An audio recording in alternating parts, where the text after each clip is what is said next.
ये साईं जो चल गया ना आजकल, ये बीमारी आ गई है। अच्छा, किन किन के घर में साईं बाबा का फोटो है बोलो, एक बार हाथ खड़ा करो।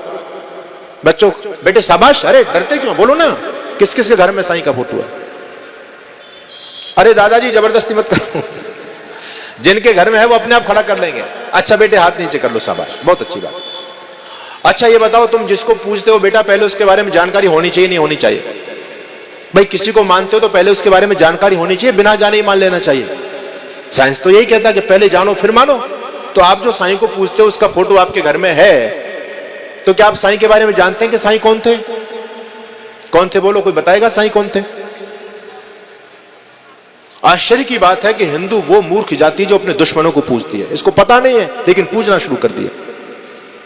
साईं गौमांस खाने वाला, चिलम पीने वाला, शराब पीने वाला, कव्वाली पढ़ने वाला, कुरान पढ़ने वाला एक मुसलमान धर्मांध था, मुसलमान व्यक्ति था और इसका नाम था चांद मियां। इसके बाप का नाम था बहरुद्दीन पिंडारी।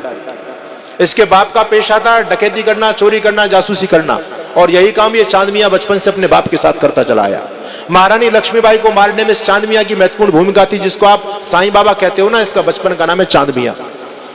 जिसने पूरा जीवन हिंदू को मिटाने में लगा दिया, जिसने हमारे मंदिरों को मिटवाया, गौ का मांस खाया, उस पापी को तुम अपने घर में तस्वीर रख करके पूज रहे हो। तुमको पता नहीं है तुम्हारा भला कहां से हो जाएगा, सोचो इस बात। आर्य समाज जगाता है। आर्य समाज ने पहले इस विधर्मी का विरोध किया था, लेकिन हमारे तो एक हम पर टाइटल, एक लोगों ने हमारी तो अलग ही पहचान बना दी समाज में। आर्य समाजी किसी को नहीं मानते, इनका तो काम ही खंडन करना है। ये नहीं समझते कि इस देश की पीड़ा, सच्ची पीड़ा यदि किसी के हृदय में सुलग रही है, आग तो आर्य समाजी के हृदय में, वो शांत कैसे बैठ सकता है? मैं आपसे पूछना चाहता हूं, आप घर के मुखिया हो, आपके घर की स्थिति जीर्ण शीर्ण हो जाए, आपका मकान गिरने वाला हो, तो बोलो घर में किसको चिंता होगी? बोलिए किसको चिंता होगी? जो घर का मुखिया होता ना, उसको नींद नहीं आती, दिन रात यही विचार करता है कि मेरा आशियाना गिरने वाला है। अरे महानुभावो, उस घर के अंदर बंधने वाली भैंस को चिंता नहीं होगी, उस घर के अंदर पलने वाले कुत्ते को चिंता नहीं होगी, और उसमें घर के अंदर रहने वाले अबोध बच्चों को चिंता नहीं है। जो घर का मुखिया उसको चिंता होती है कि मेरा मकान गिरने वाला है। इसी प्रकार से आर्य समाज को चिंता है। आर्य समाज ने अपना त्याग दे करके, बलिदान करके इस देश और संस्कृति को बचाया। आर्य समाज को चिंता कि मेरी संस्कृति मिट रही, मेरा देश मिटा चला जा रहा है, मेरा धर्म खत्म होता चला जा रहा है, इसलिए हम लोग बोलते हैं। लेकिन लोग तो कहते हैं, खंडन करते हैं। पहले हम कहते थे भैया इस साईं के मंदिर मत बनवाओ, ये विधर्मी है, ये मुसलमान है, लेकिन हिंदू लोगों ने नहीं माना, खूब मंदिर बनवाए और इतना पॉपुलर हो गया चांद मियां, इतना पॉपुलर हो गया कि ब्रह्मा विष्णु महेश, भगवान शिव शंकर राम कृष्ण, इनकी पूजा बंद हो गई। समाज में साईं बाबा प्रचलित हो गया। अब जब हमारे दूसरे भाइयों की दुकानें बंद हो गई, अब इनके मंदिर में भीड़ ही नहीं रही, सारी भीड़ साईं की तरफ भाग गई। अब इन्होंने चिल्लाना शुरू किया, अरे भैया धर्म को बचाओ, ये साईं तो मुसलमान था। अब शंकराचार्य भी चिल्ला रहे हैं, अरे तुम शंकराचार्य लोगों, पहले तुमने यदि आर्य समाज का साथ दिया होता तो ये स्थिति नहीं होती। और मैं बताना चाह रहा हूं, अभी हमारे बड़े बड़े शंकराचार्य इस्कॉन वालों की महिमा मंडन कर रहे हैं, बोले देखो विदेशी लोग हैं और कृष्ण कृष्ण हरे हरे, कृष्ण कृष्ण हरे हरे बोलते हैं, इनको अकल ही नहीं है। इनको ये उन अपने दुश्मनों की प्रशंसा कर रहे हैं। आने वाले समय में देखना, आर्य समाज तो आज भी खंडन करता है इस्कॉन का, आने वाले समय में इस्कॉन वाले भी आस्तीन के सांप निकलेंगे, ये भी तुमको खत्म करने का काम कर रहे हैं।